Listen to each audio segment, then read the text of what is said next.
Bom dia, Eudes Figueiredo. Bom dia, ouvintes do Jornal da Mix. Deputados e senadores apresentaram a Rodrigo Pacheco, presidente do Senado, pedido de impeachment do ministro do Supremo, Alexandre de Moraes.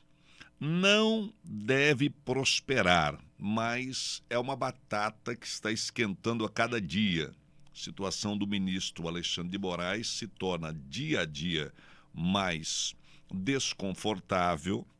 Esse pedido de impeachment, entregue por muitos deputados e alguns senadores, não deve prosperar, viu? Não espere que o impeachment vá acontecer e que Alexandre de Moraes, nesse momento, vá passar por isso, mas você vem percebendo que a cada dia mais não está dando para o ministro ter o mesmo conforto. Lula acabou aproveitando o 7 de setembro e chamando o ministro Alexandre e todos os membros do Supremo Tribunal Federal, como deve ser feito mesmo todos os anos, para participar do desfile, não do ato da Paulista, claro, mas do desfile em Brasília, que o presidente da República todo ano participa. Então nós vimos algumas coisas interessantes. Primeiro, 6 ministros foram, é muito raro, 6 ministros do STF foram. Foi Alexandre de Moraes e mais 5 ministros do STF para demonstrar naturalmente que o STF e Lula estão fechados. Flávio Dino, ministro do Supremo indicado por Lula, não foi, mas publicou um monte de apoio e tudo mais. E você percebe que há uma união, há um fechamento ali entre o STF e, pelo menos aparentemente, e o presidente Lula. Depois do 7 de setembro em Brasília, o presidente Lula ofereceu no Palácio do Planalto um churrasco para os ministros, inclusive Alexandre de Moraes e os demais lá do Supremo, e para alguns deputados, senadores políticos, apoiadores seus. Então perceba que está havendo ali entre os poderes judiciário e, no caso, o poder executivo, uma ligação que pode até mesmo, em alguns casos, parecer umbilical, um comprometimento.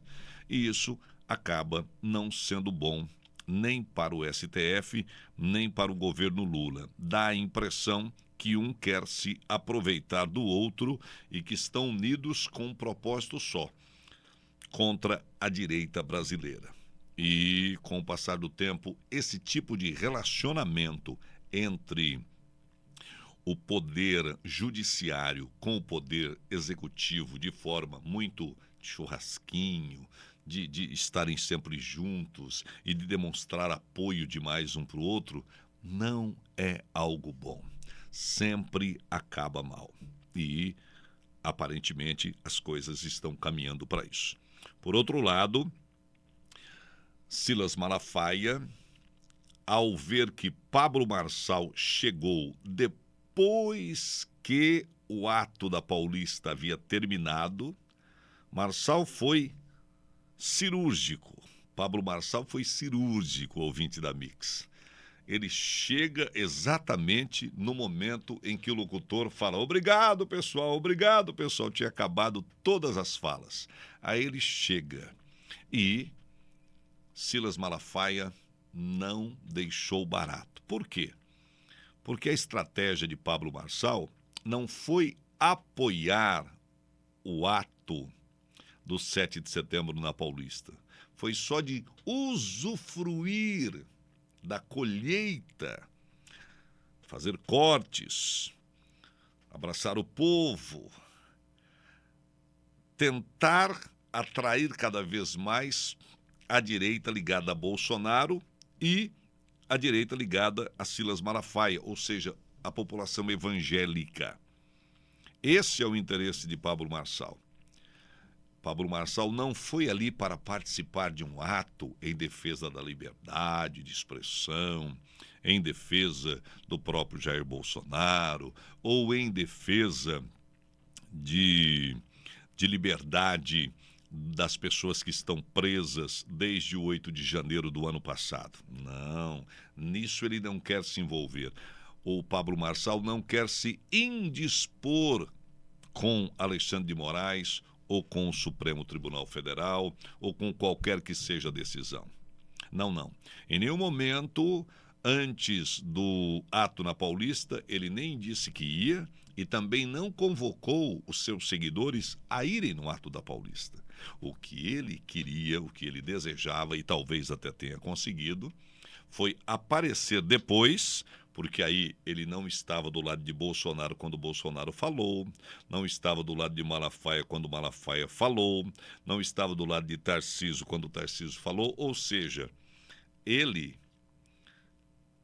diz dessa forma para Alexandre de Moraes, para o Supremo: podem ficar tranquilo, eu estou aqui só atrás dos votos dessas pessoas, mas não estou comprometido com a luta delas. E Malafaia percebeu e não deixou barato. Vamos ver o que foi que Malafaia disse. Povo abençoado do Brasil, eu quero falar sobre Pablo Marçal nas manifestações do 7 de setembro. Em primeiro lugar, para que não haja dúvida, eu quero dizer para vocês que nas últimas 3 campanhas eleitorais de prefeito, tanto o Rio como São Paulo, eu não apoio ninguém no primeiro turno.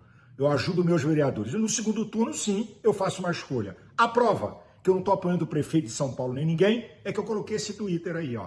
Tá aí o Twitter, ó. A quem interessar. Se caso um invasor de propriedade alheia Boulos for para o segundo turno, quem for contra ele, conte comigo. Eu estou dando a prova. Muito bem, estava calado, quieto nessa campanha em São Paulo, até que vem as graves denúncias da Folha de São Paulo, com provas sobejas dos crimes de Alexandre de Moraes em mais de 6 gigabytes de conversa do seu principal assessor no STF.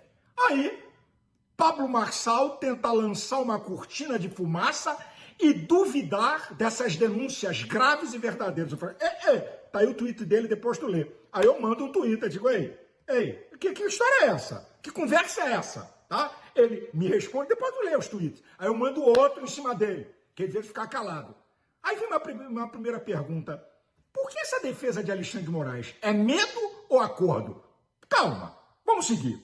Aí vem Bolsonaro e diz assim para mim: eu vou convocar todos os candidatos a prefeito de São Paulo para ir no evento, porque o evento é acima de candidatura de prefeito. Eu falei, perfeito, todos foram convidados.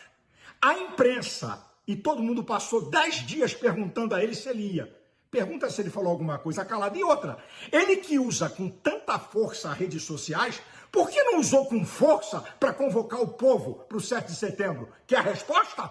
Porque ele sabia que lá nós íamos pedir o impeachment de Alexandre de Moraes. Ou ele tem acordo ou tem medo, por isso ficou calado. Agora a prova, que ele chegou depois do encerramento, gente. O locutor está falando, muito obrigado, muito obrigado. Ele chega depois que o evento é encerrado, tenta entrar para ir para o palco, pessoal, não dá mais, acabou o evento. Tanto é que deixam ele entrar na área restritíssima, que era só para autoridades quem estava no palco, tanto é que ele sobe na grade. Tá aí a prova, hã? Escute bem, olha o locutor dizendo muito obrigado, muito obrigado. Obrigado, obrigado, obrigado, nação brasileira!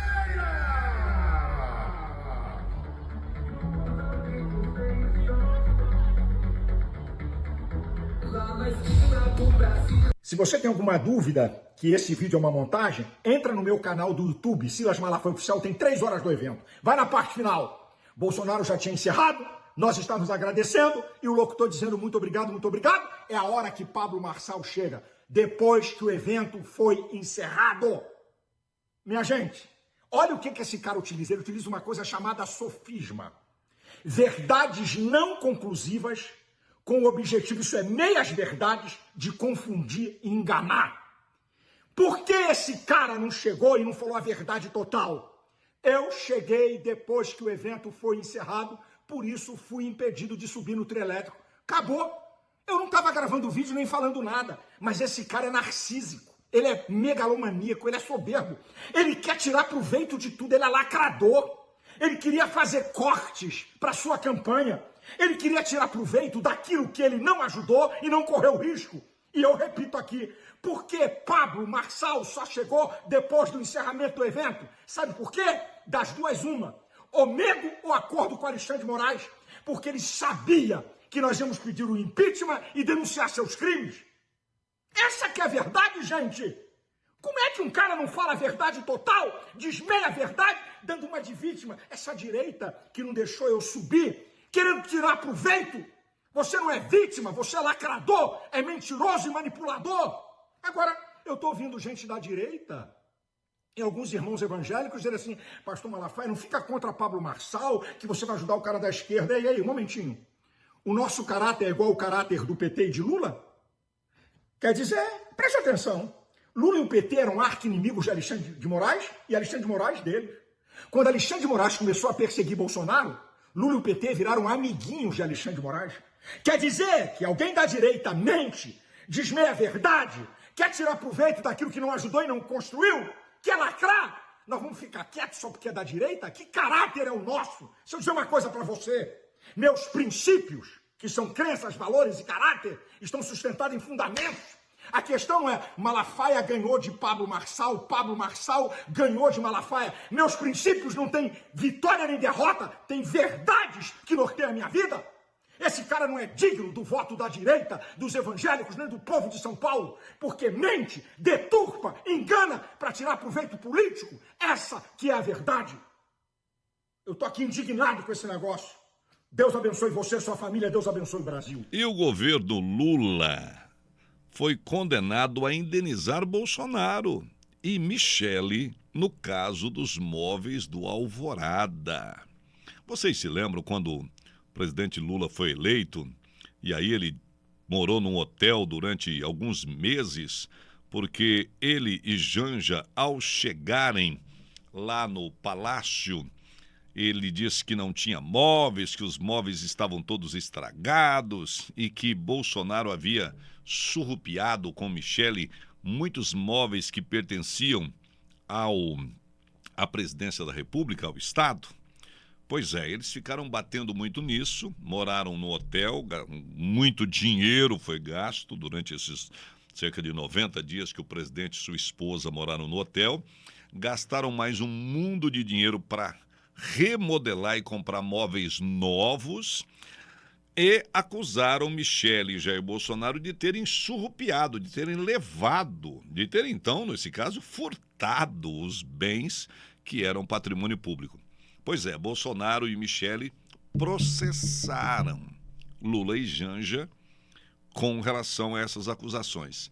E a Folha traz que a 17ª Vara Federal da Justiça do Distrito Federal condenou, na última segunda-feira, o governo Lula do PT a pagar R$15 mil ao ex-presidente Jair Bolsonaro e à ex-primeira-dama Michele Bolsonaro por danos morais no episódio da localização e estado dos móveis do Palácio Alvorada. Isso mesmo, é isso mesmo. A defesa do ex-presidente havia alegado que o casal Bolsonaro, por ocasião do exercício do mandato presidencial de 2019 a 2022, optou por usar os seus móveis pessoais no palácio e que a mobília pertencente ao acervo federal ficou em um depósito. O que quer dizer isso? Bolsonaro conseguiu provar com Michele na justiça o seguinte: realmente eles levaram os móveis que eles estavam usando lá no palácio. Realmente houve isso. Mas os móveis eram deles. O que eles fizeram? Quando Michele e Jair Bolsonaro foram morar lá, Michele notou que os móveis que eles já possuíam, porque eles moravam em Brasília, seriam mais do jeito deles ali. Então, eles mandaram tirar os móveis do palácio, os móveis que eram realmente do Estado brasileiro, eles foram encaixotados e guardados, e Michele trouxe os móveis dela para o palácio. Quando eles perdem as eleições e vão voltar a morar em um apartamento em Brasília, o que ele faz? Os móveis são dele, então eles retiraram os móveis deles e levaram para o seu apartamento.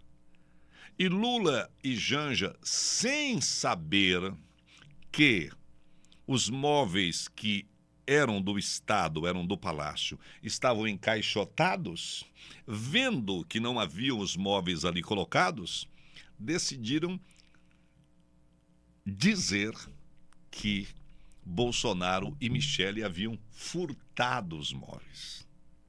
Mas eles não furtaram. Os móveis estavam lá, guardadinhos, e o que aconteceu foi que eles tinham levado móveis deles para lá e agora que tinham perdido as eleições, iam levar os móveis de novo para o apartamento onde moravam. Conseguiram provar e agora Lulinha e Janjinha vão ter que pagar uma indenização para eles.